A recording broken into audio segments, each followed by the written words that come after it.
या शेख, मैंने आपको एक प्यार भरी जादू की झप्पी भेजी है, रिसीव कर लेना। अभी तक तो नहीं पहुंची। लगता है एंटी सेक्टर ने उसे रास्ते में ही तबाह कर दिया है। माजरत चाहता हूँ, खुद में आ नहीं सकता। डर लगता है कहीं अखबार में ही ना आ जाऊं। मियाँ साहब, अब आपकी आवाज सुन ली। यकीन करें, सर से लेकर धुन्नी तक ठंड पड़ गई है। शेख साहब, आपसे एक बात पूछनी थी। काफी दिनों से पेट में गुड़गुड़ हो रही है। मियाँ साहब, बात बाद में पूछ लीजिएगा। पहले किसी अच्छे से हकीम को पेट चेक करवाएं।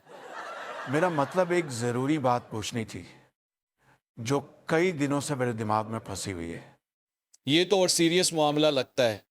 फौरन यूके जाकर दिमाग चेक करवाएं। शेख साहब, मैं कोई हीर रांझे की स्टोरी नहीं सुना रहा। आपसे एक बात पूछनी थी। तो मियाँ साहब पहले ही पूछ लेते, ख्वाह मखा आपने अपने अदर्स मिनट ज़ाय कर दिए। आपने जो अमेरिका को अड्डा दिया है, उसने क्या आप जमीन में से घी निकालना है? नहीं मियाँ साहब, पहले अड्डा कतर ने दिया, फिर जिद में आकर हम सब ने दे दिया। नहीं, कोई वजह तो होगी। मिसलन किसी ने धमकी दी हो कि हम आपका मुल्क उठाकर ले जाएंगे। मियाँ साहब, ट्रंप ने फोन करके ऑर्डर दिया था। अब हमारी मजाल कि हम कुछ पूछें। एक तो हमें अमेरिका का खौफ ही बहुत है। डर के मारे हम कुछ पूछ भी नहीं सकते। अब वो क्या करें मियाँ साहब? एक तरफ ईरान भाई है और दूसरी तरफ ट्रंप कसाई है। मैं खुद इस जंग से बहुत परेशान हूँ यार। हर दफा गोलमोल जवाब देकर निकल जाता हूँ।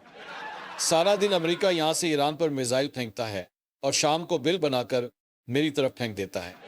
या शेफ, इस तरह तो बहुत जल्द आप लोग भी हमारी तरह मकरूज हो जाएंगे।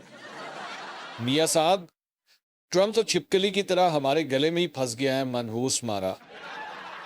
ना निगला जाता है ना थोका जाता है। अब आप ही बताएं हम क्या करें। मैं तो आपके लिए बस यही कर सकता हूँ, IMF से आपकी डील करा दूंगा।